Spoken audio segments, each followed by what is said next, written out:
Elhamdülillahi Rabbil alemin. Vessalatu vesselamu ala Rasulina Muhammed ve ala alihi ve sahbihi ecma'in. Amma ba'd. Esselamu aleyküm ve rahmetullah.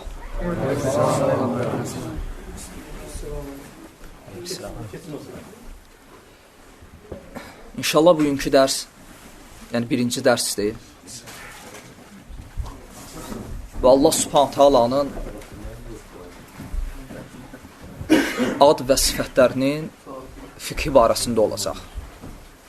Yəni biz bildiyimiz fiqhi əməllərlə əlaqəli məsələlərdir. Yəni namaz, oruc, zəkat, həcc. Bunlar hamısı fiqhi məsələlər sayılır. Fiqhi, yəni zahiri əməllərlə bağlı məsələlər. Və məsələn, bugünkü alimlər şəriəti iki hissəyə böləndə deyirlər ki, məsələn, etiqadi məsələlər və fiqhi məsələlər. Etiqadi məsələlər deyəndə nəzərdə tuturlar qəlblə əlaqəli məsələləri. Amma fiqhi məsələlər deyəndə nəzərdə tutulur zahirlə əlaqəli məsələlər. Namaz, oruc, zəkat və s. Amma qədimdə belə deyildi. Qədim vaxtda elə əqidə də fiqh sayılırdı. Əqidə özü fiqh sayılırdı. Və əqidə əslində fiqhul əkbər idi. Ən böyük fiqh idi. İndi bildiyimiz fiqh isə kiçik fiqh sayılırdı. Ona görə fiqh sözü də fəhm sözündən gəlir, anlayış. Və dərsimiz də Allah Subhanahu Taala'nın adları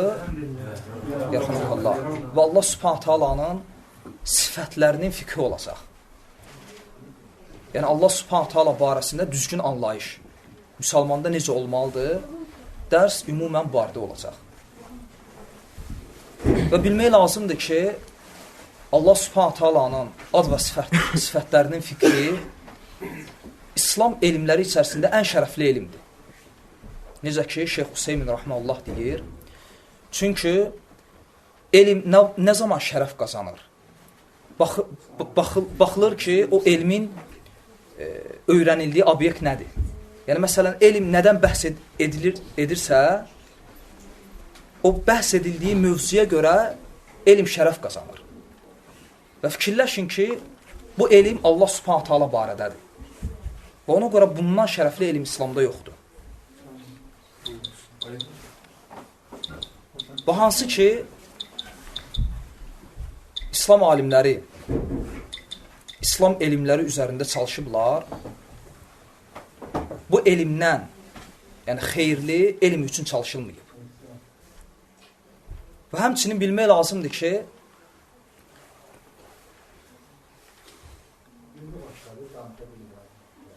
yəni heç nə əsassız deyil. Məsələn, bina öz təməli üzərində qurulur. Ağac kökü üzərində durur. Və demək olar ki, şəriət də Allah Subhanahu Taala'nı tanımaq üzərində durur. Yəni ma'rifatullah deyirlər, Allah Subhanahu Taala'nı tanımaq. Bütün şəriət məsələləri buna bağlıdır. Və bu demək olar ki, şəriətin təməlidir. Allah Subhanahu Taala'nı düzgün tanımaq şəriətin təməlidir. Və bu təməl düzgün olsa, onun üzərində qurulan əsaslar da yaxşı olacaq. Ona görə birinci lazımdır ki, bu təməli düzgün quraq.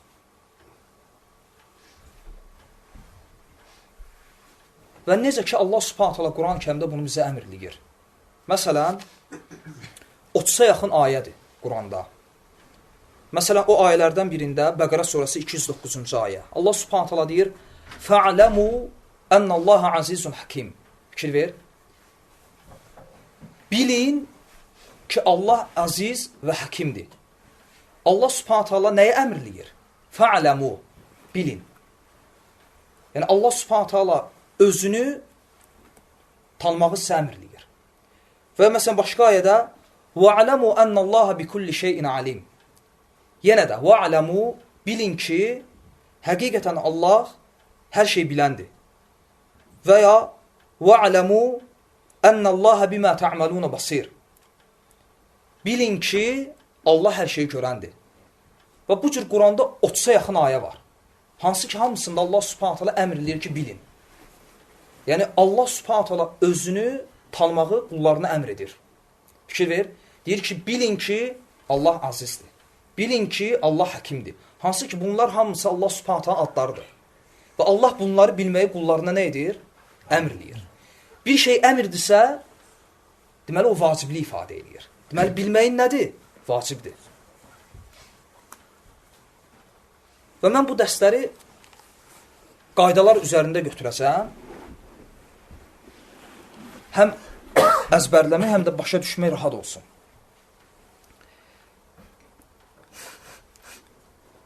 Və demək olar ki, Quran-ı Kərimin 1/3 Allah subhanahu ta'ala barədədir. Yəni, Quran əsasən 3 hissədən ibarətdir. Bir hissəsində Allah subhanahu ta'ala bizə özünü tanıdı. Bir hissəsində Allah subhanahu ta'ala əhkamdan danışır. Yəni, fiqhi məsələlərdən, şəriətin hökmlərindən. Bir hissəsində isə axirət əhvallarından danışır. Cənnət, cəhənnəm və s. Və ona görə Peyğəmbər sallallahu aleyhi və səlləm hədisində deyir ki, hansı ki, bu hədisi Buxari və Müslim rəvat edib. İxlas surəsi Qur'anın 1/3 bərabərdir. Bu iki mənadadır. Həm savab cəhətdən, həm də məna cəhətdən. Çünki İxlas surəsi Allah subhanahu ta'ala barədə danışır. Düzdürmü? Və Peyğəmbər sallallahu aleyhi və səlləm deyir ki, bu surə Qur'anın 1/3 bərabərdir. Həqiqətdə də belədir. Çünki doğrudan da Qur'anın 1/3 Allah subhanahu ta'ala əsma və sifətlərindən danışır. Ona görə Peyğəmbər sallallahu aleyhi və səlləm Müslimin rəvayətində gəlir. Ubey ibn Ka'b radiyallahu anhuya deyir ki, sən bilirsən Allahın kitabında ən əzəmətli ayə hansıdır? Və sonra Allah Resulü özü xəbər verir ki, bu hansı ayədir? Ayətül Kürsü.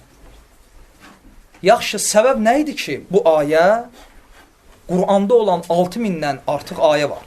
6200-dən artıq ayə var. O ayələr içərisində ən əzəmətlisi sayılır. Niyə? İçində ehtiva elədiyi mənalara görə. Hansı ki, Allah subhanahu ta'alanın ad və sifətlərindən danışır. Ona görə bu ayə Allah subhanahu ta'ala barədə danışdığına görə Qur'anda ən əzəmətli ayə sayılır. Ona görə şəriətdə də ən əzəmətli elm bu elmdir. Hansı ki, bu elmlə biz Allahı düzgün tanıyırıq. Və xülasə etsək,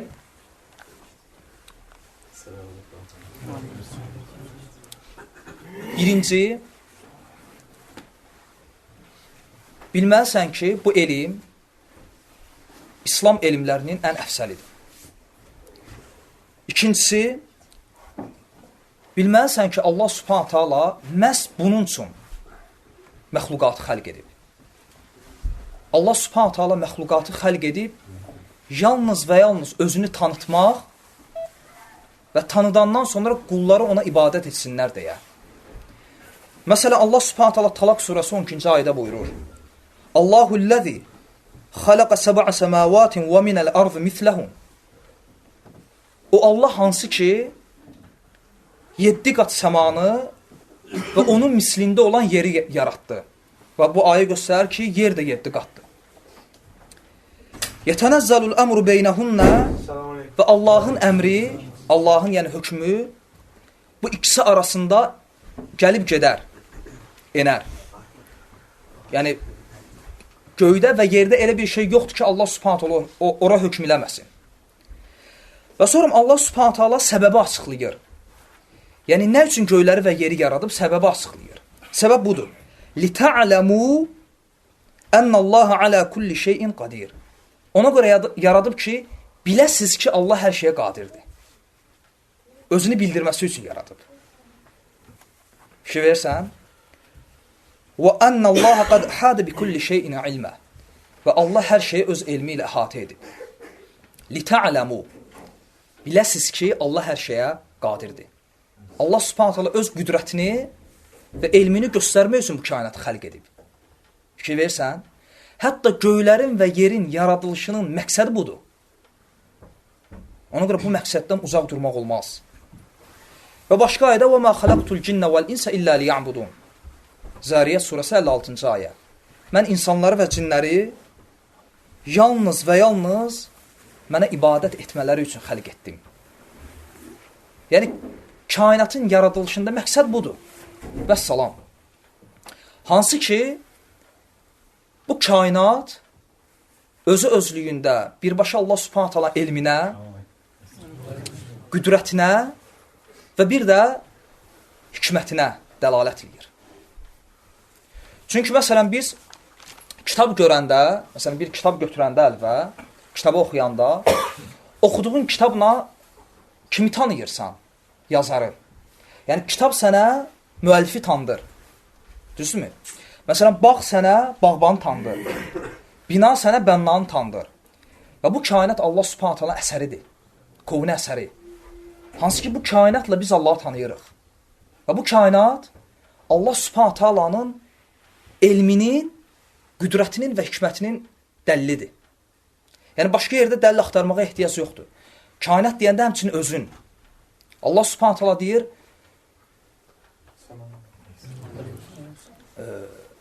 insan baxmazmı ki, biz onu nədən xəlq etdik? Təsəvvürlə, Allah Subhanahu taala bizi nədən xəlq edib? Bir damla sudan. Və ondan necə bu gözlər, qulaqlar əmələ gəldi? Hansı ki, biz eşitirik və görürük və danışırıq. Və təsəvvürlə, uşaq dünyaya gəlir və ana südü də hazır. Yəni, haradasa ruzu axtarmağa da ehtiyac yoxdur. Yeyir, sonra böyüyür. Sonra deyir ki, niyə namaz qılmalıyam ki? Allah Subhanahu taala deyir, İnnəl insənə li rabbihi ləkanud. Həqiqətən insan Rabbinə qarşı çox nəmkördür. Həmçinin, yəni bu xülasələrdir, qısa olaraq deyirəm. Bilməlisən ki, Allah Subhanahu taala öz sifətlərini və adlarını sevir. Və istəyir ki, öz adlarının əsəri məxluqatın üzərində olsun. Məsələn, Allah Subhanahu taala vitrdir, təkdir və vitri sevir. Allah Subhanahu taala cəmildir, gözəldir və gözəlliyi sevir. Allah Subhanahu taala əl-qavi, güclüdür və necə hədisdə gəlib, güclü mömin Allah Subhanahu taalaya sevimlidir, zəif mömindən. Həmçinin Allah Subhanahu taala əl-cavad, vəl-kərim, vəl-rahim, yəni cömərtdir, kərimdir və rahimdir və bu cür sifətdə olan qullarını sevir. Və xülasə, Allah Subhanahu taala öz isimlərinin və sifətlərinin əsərini məxluqatın üzərində görməyi sevir. O isimlərdən və o sifətlərdən başqa ki, onları Allah Subhanahu taala məxluqatına nə edib? Qadağan edib. Məsələn, əl-mütəkabbir. Yəni, təkəbbürlü olmaq. Təkəbbürlü olmaq məxluqa yaraşmaz. Və təkəbbürlü olmaq məxluqu nə edər? Alçaldar, zəll edər. Çünki bu Allah Subhanahu taala xaliqin sifətidir. Namazı başlayanda nə deyirsən? Allahu Akbar. Akbar, ən uca. Kibir sözü ondandır. Və hədisdə gəlir ki, Allah Subhanahu taala deyir ki, kibir mənim ridamdır, libasım. Və məxluqatımdan heç kəsə yaraşmaz ki, bu ridanı əyninə geyinsin. Həmçinin Allah Subhanahu taala adlarından əl-musavvir, şəkil verən. Bu isim də istisnadır. Və ona görə qadağan eləyib məxluqatın şəklini çəkməyi. Amma başqa adlar, hansılar ki, qadağan gəlməyib, o adların əsərini məxluqatın üzərində görməyi Allah sevir.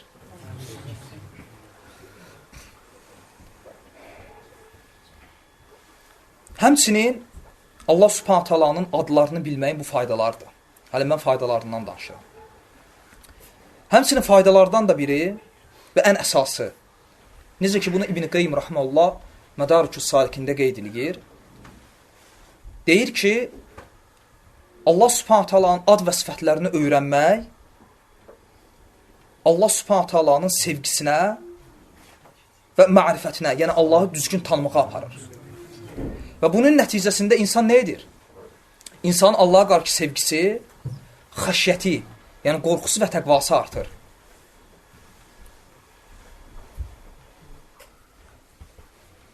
Hətta insanın, müminin əxlaqına belə təsir edir. Fikir ver, Allah Subhanahu taalanın adlarını və sifətlərini öyrənmək, düzgün başa düşmək, hətta möminin əxlaqına təsir eləyir. Məsələn, Allah Subhanahu taala deyir ki, Hucurat surəsi 1-ci ayədə: "Vattaqullah" Allahdan qorxun. Allah Subhanahu taala təqvanı əmr edir. Və sonra gör nəyi qeyd edir? İnnallaha səmiun alim. Həqiqətən Allah eşidən və biləndir. Əslində insan Allah Subhanahu taala alim və səmi' isimlərini, yəni Allah biləndir hər şeyi, eşidəndir. Bu daima onun zehnində olsa, mümkündür o təqva yəni sərhədindən kənara çıxsın. Mümkündür? Qeyri-mümkündür.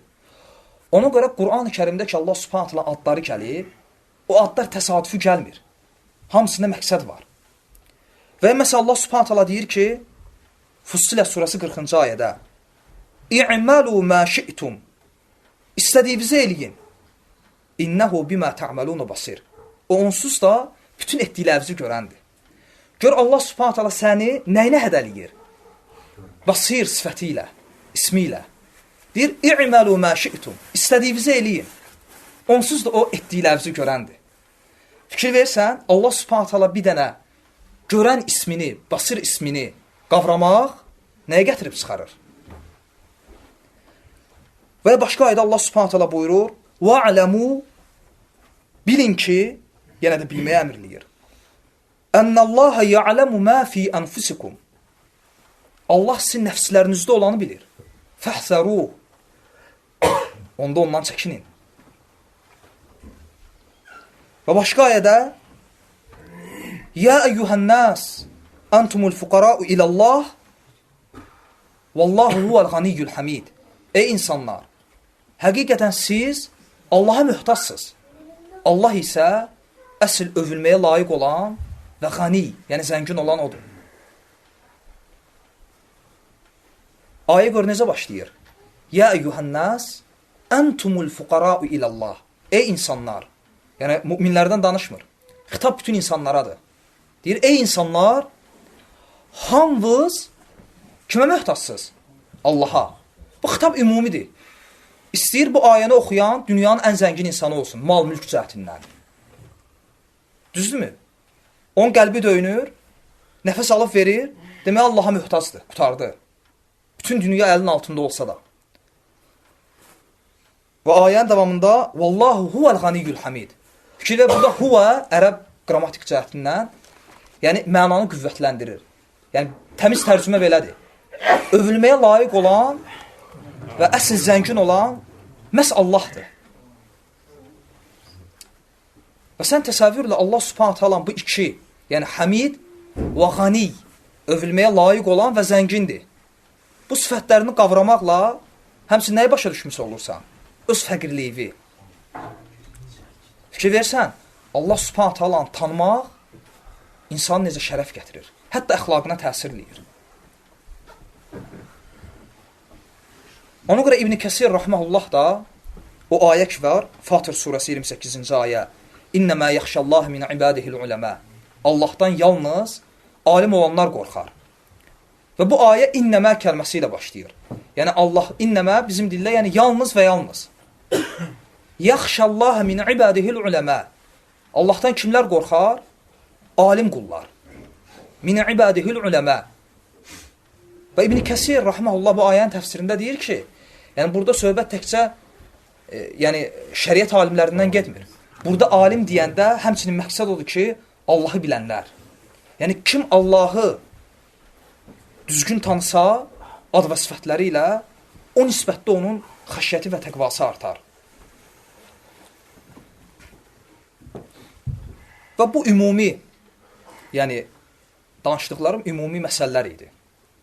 Hansı ki Allah Subhanahu taalanın ad və sifətlərini öyrənməkdə olan faydalar.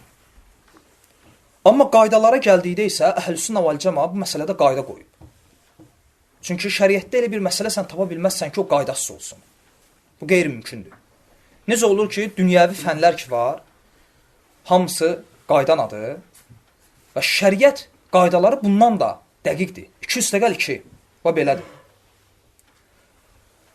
Və əsma və sifətlər barədə bugünkü dərs inşallah çatdırsaq, yəni məhz Allah Subhanahu taalanın adları barəsində olacaq. Sifətlər barəsində yox. Və birinci qayda odur ki, sən bilməlisən ki, Allah Subhanahu taalanın bütün isimləri gözəldir. Və Allah Subhanahu taala bunu Quran-Kərimdə 4 dənə yerdə bəyan edib. O ayələrdən biri A'raf surəsi 180-ci ayədir. Allah Subhanahu taala buyurur: "Velillahi'l esmaul husna fad'uuhu biha." Həqiqətən bütün gözəl isimlər Allaha məxsusdur.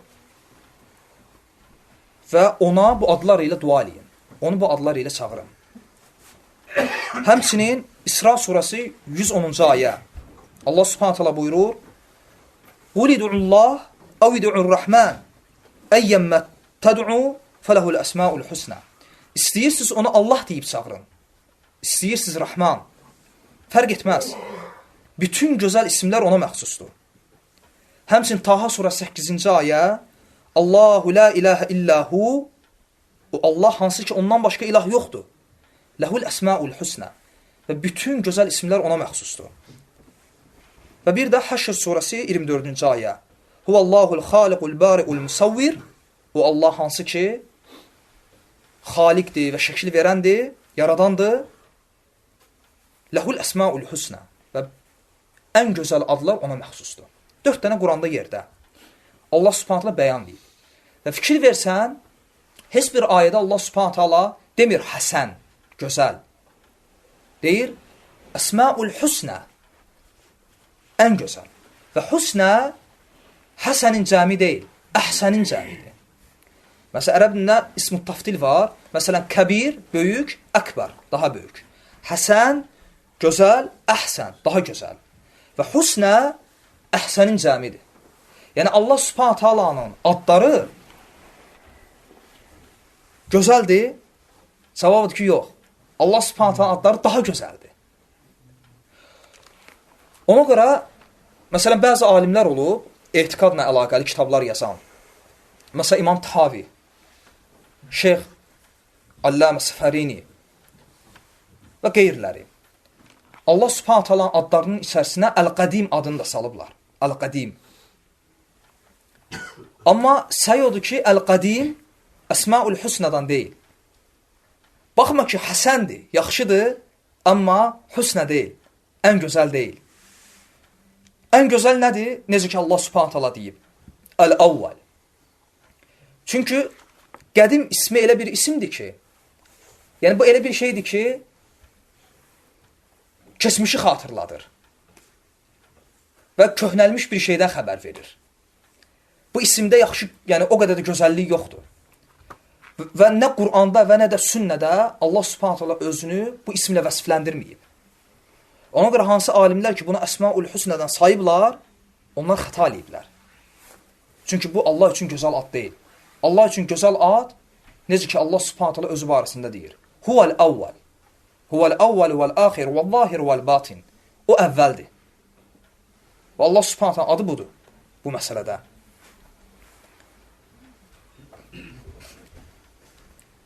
Həmçinin Əsmaul Husnənə əlaqəli qaydalardan biri də budur ki, istər Quranda və istər sünnədə. Məsələn, Quran-ı Kərimi götürək. Oxuyuruq, fikir versən, çox ayələrin axırı Allahın adları ilə bitir. Əksər ayələrin axırında Allah Subhanahu taala özünü övür. Və bu xatırlamalar ki var, bunların heç biri təsadüf deyil. Və hər ayənin axırında gələn Allahın adları o ayədə gedən söhbətə uyğundur. Və demək olar ki, o ayəni, o mövzunu tamamlayır. Məsələn, Maidə surəsi 38, 39, 40-cı ayələr. Allah Subhanahu taala deyir: "Vəs-sariqu vəs-sariqatu faqta'u aydiyahuma cəzaən bima kəsəbə nəkalen min Allah." Allahdan bir cəza olaraq, ibrət olaraq, oğru kişi və qadının əllərini kəsin. Hə? Gör Allah Subhanahu taala ayəni nə ilə bitirir? Vallahu azizul hakim. Allah əzizdir və hikmət sahibidir. Nə üçün bitdi bu ayənə? Yəni Allah Subhanahu taala bəyan elədi ki, o həkimdir. Yəni hikmət sahibidir hökmə görə. Yəni onun hökmündə hikmətsizlik yoxdur. Və sonra fikir ver ayənin davamına.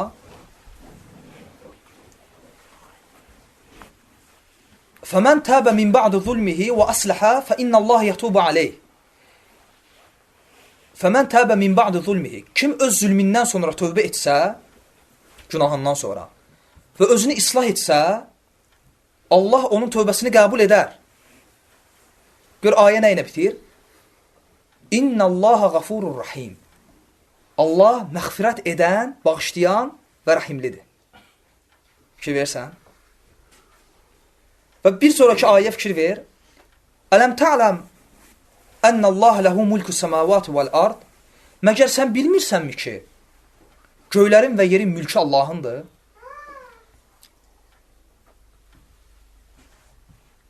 Yu'azzibu mən yəşə və yəğfiru limən yəşə. İstədiyinə əzab verər və istədiyini bağışlayar. Qardaşlar, fikir verin ayələr arasında bağlılığa. Allah Subhanahu taala dedi ki, məgər sən bilmirsən göylərin və yerin mülkü Allahındır. Mülk nədir? Yəni mal. Məsələn, bu ev sahibinin nə idi? Malıdır. Bütün göylər və yerlər Allahın mülküdür. Burada bir dənə sualın cavabı çıxır. Bəzən deyirlər ki, uşaq şikəst doğuldu. Niyə? Biz deyirik ki, hər şey Allahın mülküdür, o da. Və o öz mülkündə istədiyini edəndir. O etdiyindən soruşulmaz, siz edəcəklərinizdən soruşulacaqsınız. Yəni, siz məsulsuz, o yox. Fikir versən, Allah Subhanahu taala dedi ki, bilmirsən, göylərin və yerin mülkü onundur. Hər şey onundur. Və sonra fikir ver, yu'azzibu mən yəşə. İstədiyini əzab verər. Və yəğfir limən yəşə. Və istədiyini bağışlayar. Ayə gör nə ilə bitir? Vallahu alə kulli şeyin qadir. Çünki o Allah hər şeyə qadirdir. Bütün ayələr belədir. Ona görə oxuyanda üstündən keçmə, fikirləş. Hətta mən kitabların birində oxudum, belə bir hadisə anladılır. Deməli, bir Quran oxuyan hafiz, qari, indi oxuduğum ayələri oxuyur. Oxuyur ki, وَالسَّارِقُ وَالسَّارِقَةُ فَاقْتَعُوا أَيْدِيَهُمَا جَزَاءً بِمَا كَسَبَا نَكَالًا مِنَ اللّٰهِ Oxuyur. İndi oxumalıdır ki, Vallahu azizun hakim. Bunun əvəzinə o biri ayədəki sonluğu oxuyur. Oxuyur ki, İnnallaha gafurur rahim. Allah bağışlayan və mərhəmətlidir. Orada da bir bədəvi ərəb olur. Hafizə qadir deyir ki, Quran bilgisinə. Deyir, sən deyəsən səhv oxudun. Deyir, ola bilməz. Deyir, dəqiqləşdir. Deyir, niyə? Deyir, çünki nəsə uyğun gəlmədi. Sən danışdın ki, Allah Subhanahu taala deyir ki, Allah əmr eləyir sizə ki, kişinə qadının əlini kəsəsiz. Sonra da deyir ki, o bağışlayan və rəhimlidir. Nəsə uyğun gəlmədi. O da hifzinə qayıdır, deyir, hə, Vallahu azizun hakim. O əzizdir, hikmət sahibidir öz hökmündə. Və xatırlayır ki, səhv eləyib. Hətta bədəvi ərəb belə onun səhvini düzəldə bilir. Həmçinin bu aiddir nəyə? Bu aid həmçinin bizim dualarımıza. Hətta dua eləyəndə də gərək dua uyğun olsun. Məsələn, Allah Subhanahu taala'dan ruzi istəyirsənsə, Allah Subhanahu taala'nın Razzaq sifəti ilə müraciət elə. Övlad istəyirsən, Əl-Xaliq, Əl-Vahhab və sair sifətlərlə. Və bunu da Quran bizə deyir. Məsələn, Allah Subhanahu taala Bəqərə surəsində deyir, 270-ci ayədə. Rabbənə təqəbbəl minnə. Ey Rəbbimiz, bizdən qəbul et. Yəni, dualarımızı qəbul et. Bu Quran ayəsidir. Sonluğa bax. İnnəkə əntəs-səmi'ul alim. Həqiqətən sən eşidən və bilənsən. Yəni, duaları eşidən və mənim halımı bilənsən. Və məsələn, Mü'minun surəsi 109-cu ayə. Rabbənə əmənnə. Ey Rəbbimiz, biz sənə iman etdik. Fəğfir lənə vərhəmnə. Və ənt xayrur rahimin. Bizi bağışla və bizə rəhm et. Çünki sən rəhm edənlərin ən xeyirlisən. Hətta dua eləyəndə də gərək dua uyğun olsun. Həmçinin ümumən Əhl-i Sünnə vəl Cəmanın Allah Subhanahu taalanın ad və sifətləri ilə əlaqəli bir qaydası var. Hansı ki, bu qayda Quran və sünnədən və sələfin fəhmindən götürülüb. O qayda belədir. Huwa isbatun ma vasafallahu bihi nafsuhu fi kitabihi aw wasafahu rasuluhu fi hadisi sahiha bila ta'wil və la ta'til və la təşbih və la təmthil və la təkyif mimma yaliqu bi kamalillahi azza və cəl. Biz Allah subhanahu taalanı isbat edirik. Biz Allah subhanahu taalanı tanıyırıq. Necə? Allah özü öz kəlamında özünü bizə necə tanıdıb elə. Və Peyğəmbəri sallallahu aleyhi və səlləm səhih hədislərində Rəbbini bizə necə tanıdıb elə. Bilə tavil. Yəni təvil etmədən. Məsələn, Allah subhanahu taala deyir ki, Qalə ya iblis, mə mənəəkə ən təscüdə limə xələqtu biyədəy. Ey iblis, iki əlimlə yaratdığıma nə üçün səzdə etmədin? İki əlimlə. Təvil etmirik. Demirik ki, burada əldən məqsəd qüdrətdir və ya neymət. Təvilsiz. Və lə tə'til, inkar etmədən. Və lə təşbih, bənzətmədən. Və lə təmsil, eyni saymadan. Məsələn, Allah subhanahu taala görəndir və insan da. Eynidirmi? Əsla. Və lə təkyif və keyfiyyətini araşdırmadan. İndi mən danışıram. Düzdür? Və Allah subhanahu taala Quranda deyir ki, və kəlləməllahu Musa təklimə. Allah Musa ilə sözlə danışdı. Və kəlləməllahu Musa təklimə. Allah Musa ilə sözlə danışdı. Allah subhanahu taala da danışır. Yəni, keyfiyyət eynidir, cavab yox. Baxma ki, Allah subhanahu taalanın danışması da kəlam və səsdən ibarətdir. Bu qaydadır və bu qayda ola bilsin geniş proqram götürərik. Həmçinin qaydalardan biri, bilməlisən ki, Allah subhanahu taala adları məna cəhətdən 4 hissəyə bölünür. 4 dənə hissəyə. Birincisi o adlardır ki, o adlar məhz Allah subhanahu taalanın zatına dəlalət edir. Elə bil ki, zatı sifətlərinə dəlالət eləyir.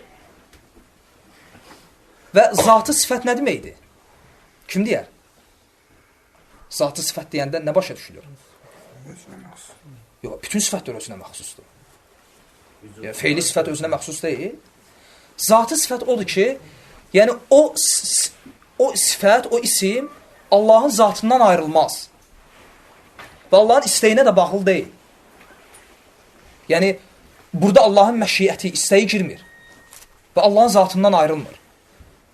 Onun zatı ilə qaim olan sifətdir. Məsələn, tutaq ki, Əl-Həy. Allah subhanahu taala adıdır. Yəni nə? Həyat sahibi. Bu Allah subhanahu taala nəyinə dəlalət edir? Həyat sahibi olmasına.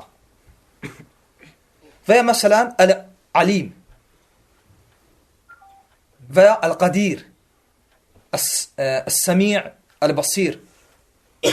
Məsələn, Alim Allahın elminə, Qadir qüdrətinə, Əs-Səmi' eşitməsinə, Əl-Basir görməsinə dəlalət edir.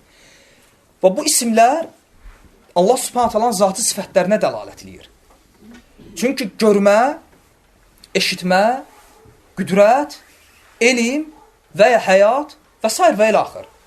Allah subhanahu taalanın zatı sifətləridir və Allahın zatından ayrılmaz. Yəni, mümkündür Allah hansı bir an eşitməsin.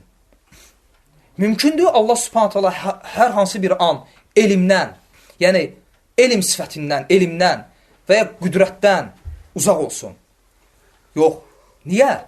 Çünki bu zatı sifətlərdir. Yəni, anlaşıldı? Zatı sifətlər odur ki, Allah subhanahu taalanın zatından ayrılmır. Bu birincisi. Yəni, Allah subhanahu taalanın bəzi adları var, məhz Allahın zatı sifətlərinə dəlalət edir, məna cəhətdən. İkincisi, o isimlərdir ki, onlar Allahın zatı sifətlərinə yox, məhz feili sifətlərinə dəlalət edir. Feili sifətlər nədir? Feili sifətlər o sifətlərdir ki, o sifətlər Allahın məşiyyətinə, yəni istəyinə bağlıdır. İstəsə edər, istəsə etməz. Məsələn, Allahın Əl-Xaliq, yaradan və ya Ər-Razzaq, ruzu verən. Bu isimlər Allahın feili sifətlərinə dəlalət edir. Necə ki, Allah subhanət hala deyir, يَخْلُقُ مَا يَشَاءُ Bəqərə 45-də. Allah istədiyini xəlq edir. Deməli, Allahın yaratması onun nəyinə bağlıdır? İstəyinə. Və ya Bəqərə 212-də وَاللّٰهُ يَرْزُقُ مَنْ يَشَاءُ بَغَيْرِ حِسَابٍ Allah istədiyinə hesabsız ruzu verər. Deməli, ruzu verməsi də Allahın nəyinə bağlıdır? İstəyinə. Ona görə bu Allah subhanət halanın feili sifətləridir. Və bu adlar Allahın feili sifətlərinə dəlalət edir, məna cəhətdən. Üçüncüsü, o isimlərdir ki, onlar Allah subhanət halanın zatı və feili sifətlərinə dəlalət eləmir. Onlar tənzih və təqdis. Yəni, Allah subhanət halanı bütün qüsurlardan və eyiblərdən uzaqlaşdırmağa dəlalət edən isimlərdir. Məsələn, Əl-Quddus. Əl-Quddus ismi Allahın təqdisinə dəlalət edir. Yəni, Allah bütün eyiblərdən nədir? Kənardır. Və müqəddəs sözü ki, biz deyirik, bu sözdən gəlib. Və bu Allah subhanət hala ismidir və Allaha xasdır. Çünki bütün qüsurlardan münəzzəh olan kimdir? Yalnız Xaliq. Həmçinin Əs-Sələm. Əs-Sələm adı da belədir. Əs-Sələm, yəni o bütün eyiblərdən salamatdadır. Həmçinin Əs-Subbuh, o da bu mənadadır. Dördüncü qism adı isə hər şey dəlalət edir. İstər feili sifətlər olsun, istər zatı sifətlər olsun, istər tənzih məsələsi olsun. Yəni Allah subhanət halanı bütün qüsur və eyiblərdən uzaqlaşdırmaq məsələsi olsun. Hər şey dəlalət edir. Məsələn, Əl-Azim. Yəni Allah subhanət hala əzəmətlidir. Məsələn, Allah subhanət hala öz zatı ilə əzəmət sahibidir. Zatı ilə əzəmət sahibidir. Deməli, Azim Allahın zatına dəlalət elədi, zatının əzəmətliliyinə dəlalət elədi. Həmçinin feili sifətlərinə də dəlalət eləyir. Çünki Allah subhanət hala görməsində, eşitməsində və danışmasında, yaratmasında və ruzu verməsində, bütün feili sifətlərində məxluqata bənzəməz və bütün feili sifətlərində o əzəmət sahibidir. Düzdürmü? Həmçinin Allah bütün eyiblərdən və qüsurlardan uzaq olması ilə artıq əzəmət sahibi oldu. Çünki Allahın bütün eyiblərdən və qüsurlardan uzaq olması onun əzəmətliyini ispat edir. Fikir versən, Azim ismi, həmçinin Ali, həmçinin Məcid. Bu isimlər hər şeyə dəlalət edir. Məna cəhətdən 4-dür. Birincisi, o isimlərdir ki, Allahın zatı sifətlərinə. İkincisi, o isimlərdir ki, Allahın feili sifətlərinə. Üçüncüsü, o isimlərdir ki, Allahdan bütün qüsurları və eyibləri uzaqlaşdırmağa. Dördüncüsü isə hər şeyə dəlalət edən Allahın gözəl adları. Və bu qayda ilə, yəni bu qayda bizə nə verir? Deməli, bu qayda bizə onu verdi ki, Allah subhanət halanın adları məna cəhətdə nəyisə dəlalət eləməlidir. Məsələn, bu qayda ilə biz bir dənə sualın cavabını tapırıq. Və ya bir çox sualın cavabını. Hansı ki, Peyğəmbər sallallahu aleyhi və səlləm Buxar və Müslimin rəvat elədiyi hədisdə deyir. Deyir ki, Adəm oğlu mənə əziyyət verir. Allah subhanət hala deyir. Adəm oğlu mənə əziyyət verir. Nəyi ilə? Dəhri, yəni zamanı söyməsi ilə. Və ənə dəhr. Mən dəhrəm. Allah deyir, mən zamanam. Biyədil əmr, uqallibul leylə və nəhar. Əmir, hökm mənim əlimdədir. Gecənə gündüzü dəyişdirərəm. Necə ayədə deyir? Yulicul leylə fin nəhar və yulicul nəhara fil leyl. Gecəni gündüzə və gündüzü də gecəyə qatar. Bu hədisi oxuyan adama elə gəlir ki, dəhr, əd-dəhr, Allahın adlarındandır. Adamda elə bir fikir yaranır. Çünki hədisdə deyir ki, o ənəd-dəhr. Mən zamanam. Amma bu belə deyil. Çünki dəhr, zaman özündə heç bir məna ifadə eləmir. Yəni, yaxşılıq cəhətdən, əzəmətlik cəhətdən özündə heç bir məna ifadə eləmir. Ona ərəb dilindən camid deyirlər, donmuş isim. Yəni, heç bir özündə gözəl məna ifadə eləməyən isim. Və Allahın adları belə deyil. Və burada söhbət gedəndə ki, və ənəd-dəhr, mən dəhrəm, yəni mən zamanam, yəni zamanı idarə edən. Ərəb dilində belə şeylər var. Bu ərəb dilçiliyinə görədir. Məsələn, Yasin surasında var ki, kəndə soruşdu. Amma orada olmalıdır, kənd əhli, əhl kəlməsi gəlmir. Aydındır? Ərəbdə var belə şeylər. Ona görə burada söhbət gedir ki, və ənəd-dəhr, mən zamanam, yəni zamanı idarə edən. Çünki hədisin davamı bunu isbat edir. Deyir ki, və biyədil əmr. Çünki hökm mənim əlimdədir. Və gecəni gündüzü mən idarə edirəm. Yəni zamanı idarə edən mənəm. Və bəs nə üçün zamanı söymək Allaha qayıdır? Çünki zaman, hansı ki gecə və gündüzdən ibarətdir, idarə olunandır.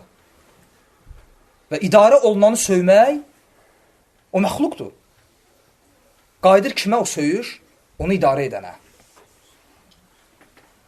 Bu səbəbdən zamanı söymək olmaz. Məsələn, zamanı söymək, misal üçün deyir ki, nə pis zamandır.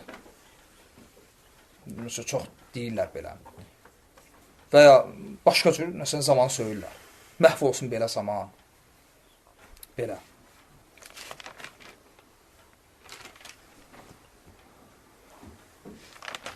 Həmçinin qaydalardan biri də budur ki, Allah Subhanahu taalanın isimləri məhdud saydan ibarət deyil. Yəni Allah Subhanahu taalanın isimləri üçün hədd yoxdur. Məhdudiyyət yoxdur. Və bunu isbat edən hədis də İmam Əhmədin Musnədində səhih sənədlə rəvat elədiyi bu hədisdir. Hansı ki Peyğəmbər sallallahu əleyhi və səlləm qəmgin və kədərli olanda bu duanı eləyirdi. Ki Allahumma əs'aluka bi kulli ismin huwa laka səmmeytə bihi nəfsəkə əv anzəltəhu fi kitabikə əv allamtahu ahadan min xalqikə əv istəthərtə bihi fi ilmil qeybi indəkə. Peyğəmbər sallallahu aleyhi və səlləm dua eləyirdi ki, Allahım səndən, sənin isimlərinlə istəyirəm. Yəni sənə dua edəndə Peyğəmbər sallallahu aleyhi və səlləm Allahın isimlərini vasitə olaraq salırdı araya. Və deyirdi ki, səndən sənin gözəl isimlərinlə istəyirəm. Hansı ki, sən özünü bu isimlərinlə vəsf etmisən. O isimlərinlə ki, onlardan bir qismini öz kitabında nazil etmisən. Əv allamtahu ahadan min xalqikə. Və ya məxluqatından kiməsə bildirmisən. Əv istəthərtə bihi fi ilmil qeybi indəkə. Və o isimlərin ki, heç kəsə bildirməmsən. Öz yanında, qeyb elmində sirli saxlamısan. Deməli, bu hədis səhih hədisdir. Və dəlildir ki, Allah Subhanahu taala adları məhdud deyil. Və ona görə İbn Qeym rahmeullah da deyir ki, bu hədislə götürsək, Allah Subhanahu taalanın adları 3 hissəyə bölünür. Bəzi adları kitabında nazil etdiyi adlar, hansı ki Quran və sünnədə bizə bəyan edilib. Bu ümmətə məlumdur. O adlar da 100-dən çoxdur, 120-yə yaxın addır.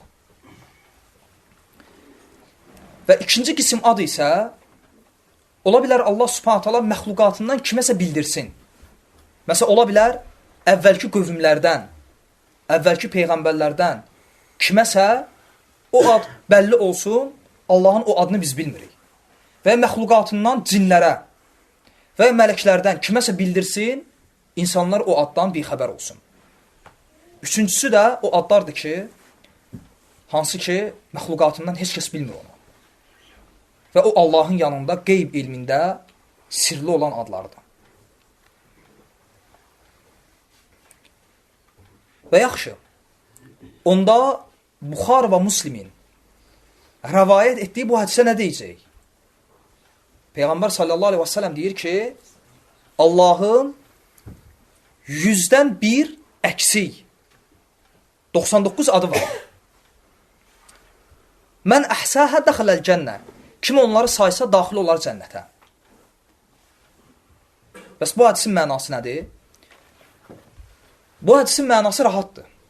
Orada mən əhsəhə dəxiləl cənnə ayrıca bir cümlə deyil. Həmin cümlənə bir yerdədir. Yəni, Allah Subhanahu taalanın 100-dən 1 99 adı var. 100-dən 1 əksik 99 adı var ki, kim bunları saya daxil olar cənnətə. Yəni, Allah Subhanahu taala siz sayasınız, öyrənəsiz və o adlarla dua edəsiz deyə adlarından 99 ad ayırıb. Bu ərəb dilində məruf bir qaydadır. Yəni, bilinən bir şeydir. Məsələn, mən deyirəm ki, mənim cibimdə məsələn, sədəqə üçün ayırdığım 20 dirhəm var. Yəni, mənim cibimdə 20 dirhəm var. Amma o demək deyil, mənim cibimdə 20 dirhəm var. Bəlkə mənim cibimdə 50 dədir, 50 manat var. Mən deyirəm ki, sədəqə üçün ayırdığım. Mən deyirəm ki, qarajda səfər üçün ayrılan 20 maşın var. Ola bilər, orada 50 maşın var. Bu, yəni, lüğətdə adi bir şeydir. Və Allah Subhanahu taalanın da qulları saysın və daima bununla Allahı zikr etsin deyə, hansı ki, mən əhsəhə dəxiləl cənnə, kim bunları saysa daxil olar cənnətə, qulları üçün ayırdığı 99 adı var. Yaxşı, sual çıxacaq ki, bu 99 ad hansıdır? Yəni, konkret bilinir. Yəni, Allah Subhanahu taalanın məxluqatı üçün ayırdığı bu 99 ad hansıdır? Bu barədə 3 dənə hədis gəlib. Bir İmam Hakimin Mustadrakindədir, bir Tirmizinin, bir də İbn Məcənin Sünənindədir. 3 dənə rəvayətdə gəlib. Yəni, üçü də mən bilən Əbu Hüreyrədən gələn hədisdir. O hədislərin hamısında Peyğəmbər sallallahu aleyhi ve sellem o 99 dənə adı bir-bir sadalayır. Amma o 3 hədis də zəifdir. Sənəd cəhətdən zəifdir. Və səhih odur ki, o hədislərdə gələn 99 isim Peyğəmbər sallallahu aleyhi ve sellemin dilindən çıxmıyor. Sələflərdən bəziləri deyib bunu. Ola bilsin, bəzi sahabələr və bəzi tabinlər deyib bunu. Və xəta bundadır ki, bunu Peyğəmbərin adından rəvayət olunub. Yəni, ravinin xətası burada budur. Amma sual olunur ki, o zəif hədislərdən istifadə eləmək olar. Cavab odur ki, bu zəif hədislərdən istifadə eləmək olar. Problem deyil. Çünki o zəif hədisdə olan o adların hamısı Quran və sünnədə gəlir. Amma bir şərtlə ki, etiqad etməyəsən ki, məhz Allahın məxluqatı üçün ayırdığı 99 ad budur. Buna etiqad etməyəsən. Amma istifadə edə bilərsən. Amma mən əhsəhə dəxiləl cənnə. Kim bunları saysa daxil olar cənnətə. Bu da özündə 3 dənə məsələni ehtiva edir. Yəni, mən əhsə, kim bunları saysa, 3 məsələ ehtiva edir. Birincisi, yəni bildiyimiz formada bunları saymaq. Yəni, bu adları zikr olaraq saymaq. İkincisi, bunların mənasını bilmək və iman etmək. Və üçüncüsü, bunlarla daima Allaha dua etmək.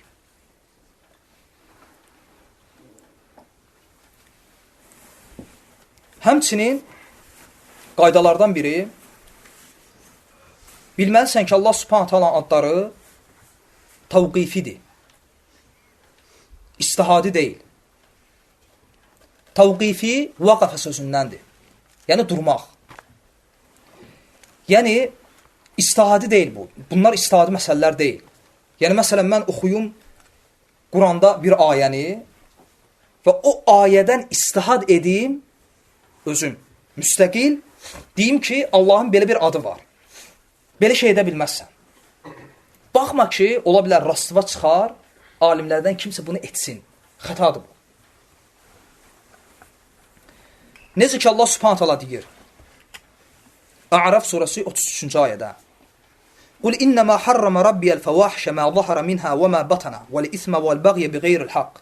De ki, həqiqətən Allah əxlaqsızlığı gizlində və aşkarda olan günahı və haqsız yerə isyan etməyə qadağan eləyib. Haram eləyib. Bir də nəyi haram eləyib? Və ən tuşriku billah. Allah şərik qoşmağı. Və bir də nəyi haram eləyib? Və ən təqulu aləllahi mə lə ta'lamun. Allah barədə bilmədiyiniz şeylər deməyi. Şeyx Useymin rahmanullah deyir ki, bu ayə dəlildir ki, həmçinin bundan sonraki oxuyacağım ayədə Allah subhanahu ta'ala adları istihadi deyil. Çünki Allah subhanahu ta'ala bizi haram eləyib Allah barəsində bilmədiyimiz şeyi danışmağı. Necə ki, başqa ayədə, İsra surəsi 36-cı ayədə Allah subhanahu ta'ala buyurur, وَلَا تَقْفُ مَا لَيْسَ لَكَ بِهِ عِلْمٍ. Elmin olmayan, bilgin olmayan şeyin ardınca düşmə.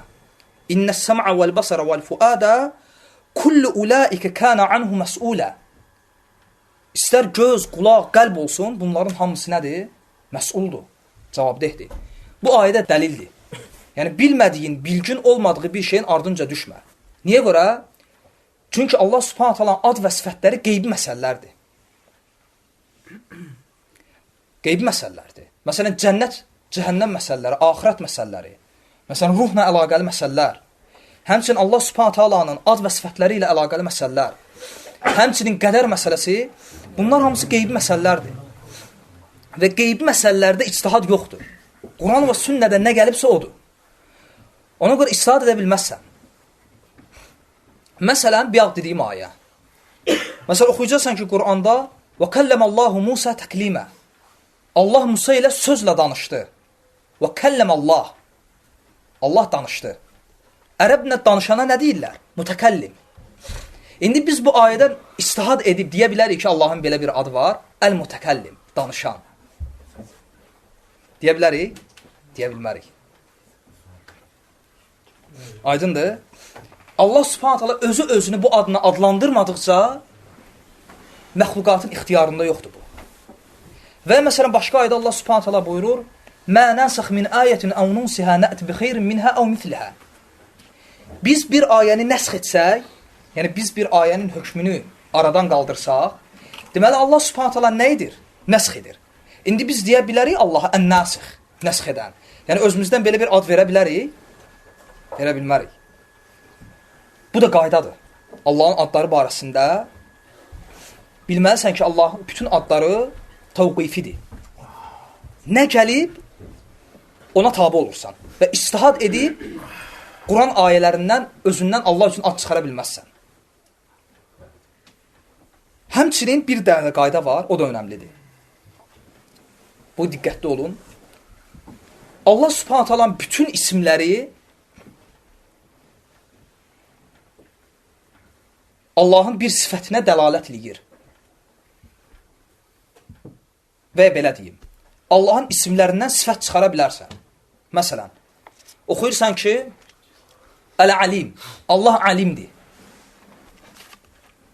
Yəni, biləndir. Rahat deyə bilərsən ki, bəli. Deməli, Allahın elm sifəti var. Oxuyursan ki, Allah Əl-Qadir, qüdrət sahibidir. Artıq Allahın qüdrət sifətini bilirsən. Yəni, bütün isimlər Allahın sifətinə dəlalət edir. Və belə deyim, bütün isimlərdən sifət çıxara bilərsən. Amma bunun əksi mümkün deyil. Sifətlərdən isim əmələ gətirə bilməzsən. Yəni, bayaq ki, dediyim məsələyə qayıdır. Bütün isimlərdən sifət çıxır, bütün isimlər sifətlərə dəlalət edir, amma bütün sifətlər isimlərə dəlalət eləmir. Məsələn, Allah subhanahu ta'ala deyir ki, İnnəhum yəkidunə kəydə, onlar hilə qururlar. Və əkidu kəydə, mən də hilə qururam. Baxın, bu Allahın sifətidir. Keyd. Hilə sifəti. Allahın sifətidir. Bidət əhlindən bəziləri elə bilib ki, əhl-sünnə Allah subhanahu ta'alaya bu sifət, yəni Allah subhanahu ta'ala bu sifətini isbat eləməklə Allaha eyib nisbət eləyib. Yox. Əvvəla biz bunu Allaha nisbət etmirik. Allah öz-özünə nisbət edir. İnnəhum yəkidunə kəydə.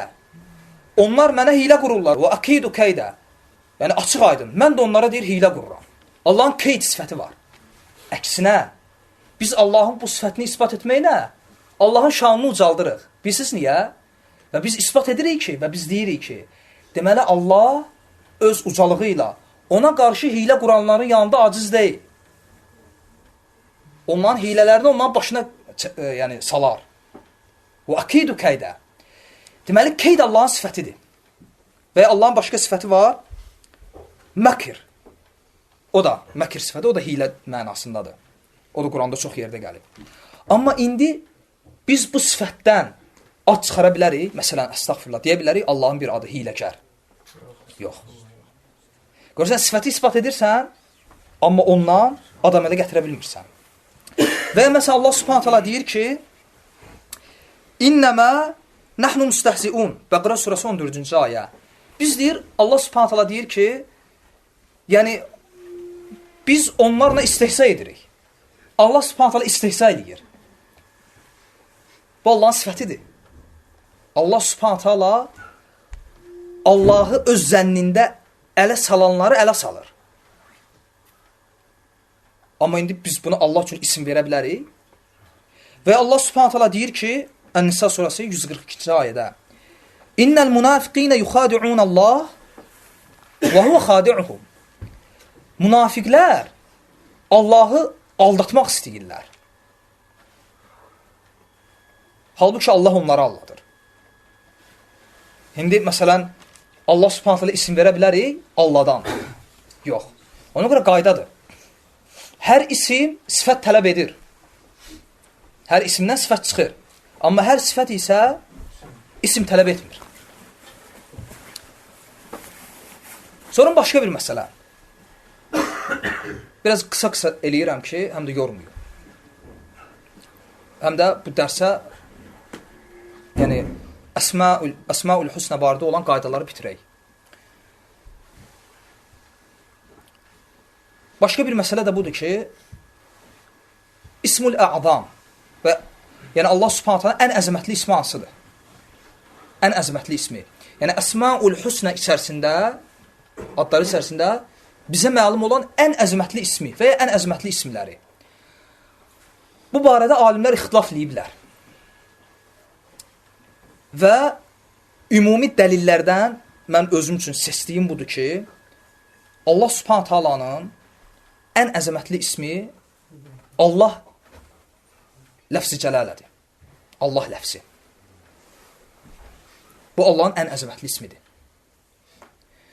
Və bunda demək olar ixtilaf yoxdur. Demək olar ki. Və Allah ləfzi, yəni bu kəlmənin mənası nədir? Kim deyər? Məsələn, Ər-Rəhmənlə Ər-Rəhmin mənası nədir? Məsələn, Ər-Rəhmən, Ər-Rəhim hər ikisi də rəhmət kökündəndir. Amma məsələn, Allah kəlməsi məsələn, qardaş dedi ki, bütün gözəl adları özündə ehtiva edir.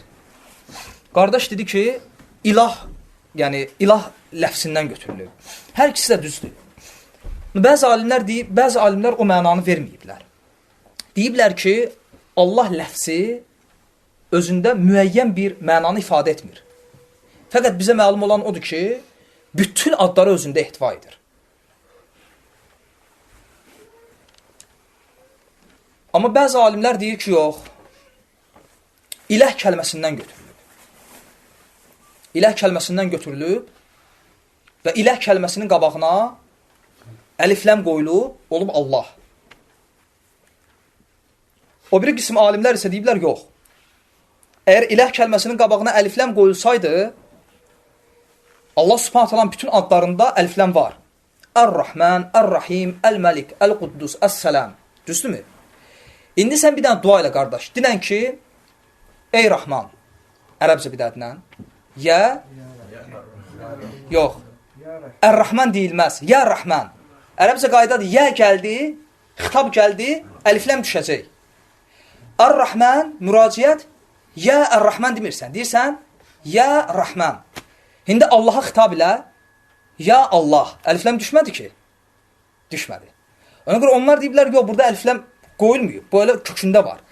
Xülasə, belə ixtilaf deyiblər. Amma yenə də mənim özüm üçün məqbul olan odur ki, bəli, Allah ləfz-i cəlalə özündə bütün isimləri ehtiva eləyir. Ancaq bu isim ilah kəlməsindən götürülüb. Çünki İbn Abbas belə deyir. Və sahabənin sözü bu məsələdə bizim üçün hüccətdir. Nəyə görə sahabənin sözü bu məsələdə hüccətdir? Sahabənin sözü, bəzi məsələlər var ki, o məsələdə hüccətdir. O məsələlərdən də biri qeybi məsələlərdir. Yəni, sahabə qeybi məsələlər barəsində nəsə deyirsə, hədis əhlindən çoxsu onu mərfu hökmündə görüb. Yəni, hədislər bir var mərfu, bir var məfquf. Mərfu odur ki, Peyğəmbərin sallallahu aleyhi və səlləmin sözü, əməli və s. Məfquf odur ki, sahabənin. Düzdürmü? Məsələn, Ənəs ibn Malik deyir ki, çalğı zinaya aparan yoldur. Bu hədisdir. Amma Ənəs ibn Malikin sözüdür. Yəni, mərfu hədis deyil, Peyğəmbərə aid deyil, məfqufdur, sahabəyə aiddir. Hədis əhli deyib ki, əgər sahabə Peyğəmbərə isnad eləmədən, yəni sahabə demir ki, Peyğəmbərdən eşitdim, müstəqil olaraq öz sözünü deyir. Amma qeybi məsələlərlə əlaqəli bir şey deyirsə, məsələn, qiyamətin əlamətlərindən və Allah subhanət hala ad və sifətlərindən qeybi məsələlərlə əlaqəli bir şey deyirsə, hədis əhli sahabənin öz sözünü deyiblər, hukmən mərfu. Yəni, hökmü mərfudur. Yəni, Peyğəmbərin sözü kimidir. O sahabənin sözü ola bilməz. Çünki sahabə müstəqil olaraq qeybi məsələlərdə hökm verə bilməz. Ona görə İbn Abbasın bu sözü bu məsələdə bizim üçün dəlildir. Yəni, Allah kəlməsinin, ilah kəlməsindən törəndiyini İbn Abbas deyib. Həmçinin İbn Qeym Rahmanullah Zadul Maadda gətirir. Əzəmətli adlardan bu da mötəbərdir. Və buna sünnədən 2 dənə dəlil var. Əl-Həy, Əl-Qayyum. Əl-Həy, Əl-Qayyum. Bu 2 ad da Allah subhanətə ən əzəmətli adlarındandır. Və İbn Qeym Rahmanullah deyir ki, Əl-Həy nədir? Yəni, həyat sahibi. Əl-Qayyum nədir? Yəni, bütün həyatı ayaq üstə tutan, himayə edən. İbn Qeym deyir ki, nə üçün bu 2 isim Allahın ən əzəmətli isimləridir? Çünki Əl-Həy, yəni həyat sahibi olması, özündə Allahın bütün zatı sifətlərini ehtiva edir. Məsələn, zatı sifətlərindən nə? Görməsi, bilməsi, eşitməsi və s. Qüdrət və s. Hamısı Allahın həyat sifətinə girir. Bütün feili sifətlərdə Qəyyum isminə girir. Çünki Allah bütün kainatı idarə edəndir. Nəyi ilə? Feili sifətləri ilə. Düzdürmü? Ona görə Peyğəmbər sallallahu aleyhi və səlləm görəndə ki, sahabələrdən biri dua eləyir. Namazda təşəhhüddə, salamlardan qabaq. Orada dua eləyəndə həmçinin deyir ki, Ya Hayyu Ya Qayyum. Və Peyğəmbər sallallahu aleyhi və səlləm deyir ki, o Rəbbindən əzəmətli isimlərlə istədi. İstədiyi ona veriləcək. O da deyir ki, Allahumma inni əs'alukal cənnəh və ə'udhu bikə minən-nar. Allahım, cənnətini istəyir və cəhənnəmindən sənə sıxmır. Sünnədən dəlli var bunun. Həmçinin bir də Ar-Rahman, Ar-Rahim. Allah, Əl-Həy, Əl-Qayyum, Ar-Rahman, Ar-Rahim. Bu 6 isim. Düzdür, Zülcəlal və İkramı da deyənlər var. Amma Allah, Əl-Həy, Əl-Qayyum, Ar-Rahman, Ar-Rahim əksər alimin görüşüdür ki, Allah subhanət alanın gözəl isimləri içərisində ən əzəmətli adlardır. Və son olaraq istəyirəm Allah subhanət alanın adları barəsində insanların düşdüyü bəzi xətaları qeyd eləmişəm. Belə fikirləşdim, 5 dənəsini tapdım. İndi ola bilsin artıqdır, ola bilsin əksidir. Əksi olmaz inşallah, amma ola bilsin artıq var. Məsələn, o xətalardan birisi hansı ki, bu xətaların çoxsu sufilərdədir. Allah subhanət hala adlarını yazırlar, dua kimi uşaqların üstlərində gəzdirirlər. Ya dua kimi maşından belə asırlar. Adlarını yazırlar bir vərəyə, bükürlər kağızı. Balaca bir dua, yəni torbası tikirlər. Üstdən asırlar, evdən asırlar, sonra maşından asırlar və s. Bilmək lazımdır ki, Allah Subhanahu taala adları asılmaq üçün deyil. Nəinki adları. Hətta Quran ayələri də belədir.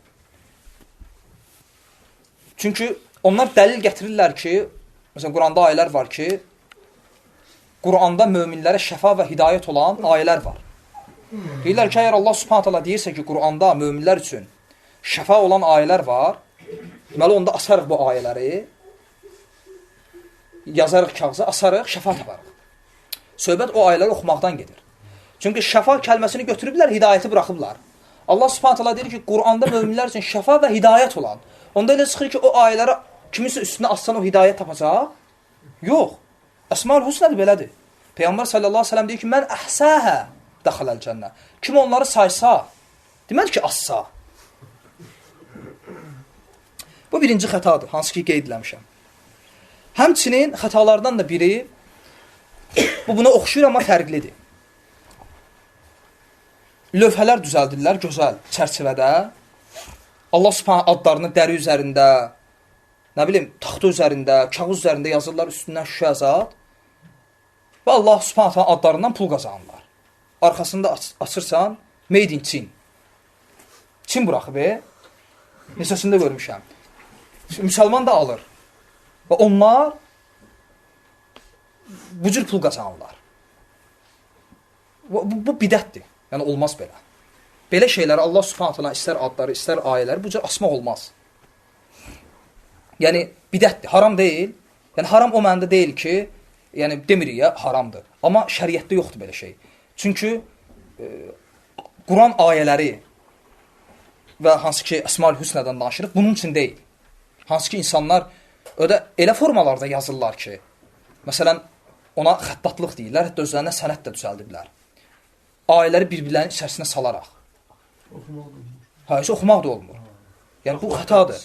Əsas odur ki, o ayələri bir dənə maraqlı formaya salsınlar. Məsələn, Yasin surəsini yazır, elə formada ki, əməlli başda baxırsan, şir şəklidir, şir. Halbuki, təsəvvürlə haramla sintez eləyib.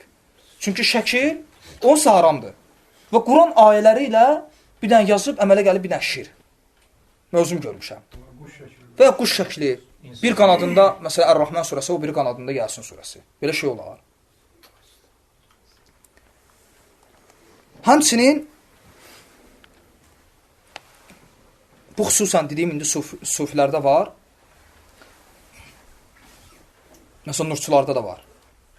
Bu adlar ki var, bu adlar üçün, yəni Peyğəmbər sallallahu əleyhi və səlləm ki deyir, mən əhsəh, kim bunları saysa, müəyyən vaxt təyinləmək olmaz. Məsələn, özüm üçün qayda qoyuram ki, hər cümə günü, cümə namazından qabaq və ya cümə namazından sonra Allah Subhanahu adlarını zikr edəcəm. Və qayda qoyuram ki, səhər axşam zikirləri yoxdur. Səhər axşam zikirləri ilə birgə gündə 2 dəfə Allah Subhanahu adlarını sayacam. Və qayda qoyuram ki, hər namazdan sonra və s. Və hər Qədir gecəsində və hər Ramazan axşamında. Bu cür qayda qoymaq bidətdir. Və Peyğəmbər sallallahu əleyhi və səlləm deyir ki, hər bidət zəlalətdir. Qutardı. Kullu bid'atin dalalah. Hər bidət zəlalətdir. Və bidətin yaxşısı ola bilməz. Bidət əhli deyir ki, bidətin həsənəsi var, yaxşısı var. Subhanallah. Peyğəmbər sallallahu əleyhi və səlləm deyir, kullu bid'atin dalalah. Hər bidət zəlalətdir. Yəni Allah Rəsulu hər bidətə zəlalət adı verəndən sonra kimin nə ixtiyarındadır ki, deyək ki, yox, filan bidət var, o həsənədir. Kullu ləfsi usul-i fiqhdə elə bir ləfsdir ki, o gəldi, usul-i fiqhdə var, am, var, xas. Ümum hökmü ifadə edən, bir də xüsusi hökmü ifadə edən kəlmələr var. Ümum hökmü ifadə edən kəlmələrdən biri kulludur. Kullu gəldi, o məsələdə olan bütün məsələləri içinə alır, istisna yoxdursa. Məsələn, kullu nəfsin zəiqatul maut. Hər can ölümü dadacaq. Kullu nəfsin. Nəyinə gəldi? Kullinə. Bu dəlildir ki, ölümü dadmayan can olmayacaq. Kullu bid'atin dalalah. Hər bidət zəlalətdir. Bu dəlildir ki, zəlalət olmayan bidət yoxdur. Və bu da o zəlalət olan bidətlərdəndir. Amma bidəti belə bölmək olar. Kiçik və ya böyük. Dindən çıxaran və ya çıxarmayan. Küfrə aparan və ya aparmayan. Əməldə olan və ya etiqadda olan. Bu cür bölmək olar. Amma belə bölmək olmaz. Yaxşı və ya pis. Çünki Peyğəmbər sallallahu əleyhi və səlləm bu bölgünü qoymayıb. Hamısı üçün pis deyib.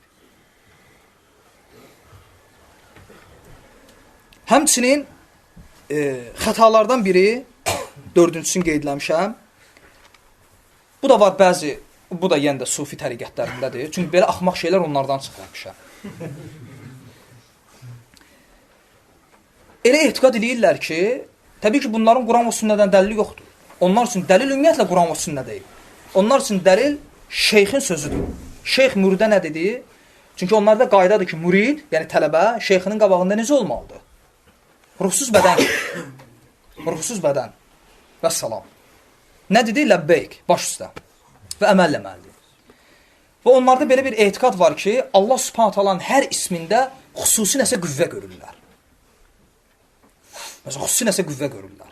Məsələn, döyüşə gedəndə filan isminə gedirlər. Dəvəyə minəndə filan ismi ilə, evdən çıxanda filan. Yəni, hər isimdə bir qüvvə görürlər. Bu etiqad bidətdir və zəlalətdir. Həmçinin xətalardan biri də, bu da duada olur. O da Allah subhanətə alaya dua edəndə sifəti ilə müraciət eləmək. Məsələn, demək ki, Ya rəhmətəllah, ey Allahın rəhməti. Ya izzətəllah, ey Allahın izzəti. Bu xətadır. Yəni, elə bil ki, Ya rəhmətəllah, ey Allahın rəhməti deyəndə, elə bil ki, rəhməti Allahdan ayrı bir şeydir. Ya izzətəllah, ey Allahın izzəti, elə bil izzəti ayrı bir şeydir, bir məxluqdur. Belə bir şey gəlir. Aydındır.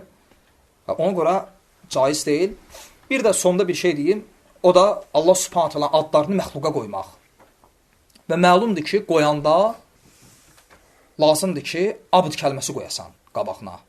Yəni, Abdullah, Abdurrahman, Abdurrahim və s. Abdülxaliq və s. Amma bəzi adlar ki var, o adlar məsələn məxluqa verilib, tutaq ki, Rahim və Allah subhanət hala Peyğəmbər sallallahu aleyhi ve sellem barədə deyir ki, Rauf. Bəzi adları var Allah subhanət halanın məna cəhətdən ümumidir. Məsələn, Rahim, mərhəmətli, Allah subhanət hala mərhəmətli olanları sevir. Düzdürmü? Yenə də bu adı uşağı qoyanda yaxşıdır ki, abd kəlməsini qoyasan. Amma elə adlar var ki, o adı qoyanda uşağa orada vacibdir. Məsələn, Rahman, Ar-Rahman. Məsələn, Əl-Xaliq, yaradan, Ər-Razzaq. Burada abd kəlməsi vacibdir qoyasan. Aydındır, doğrusunu Allah bilir.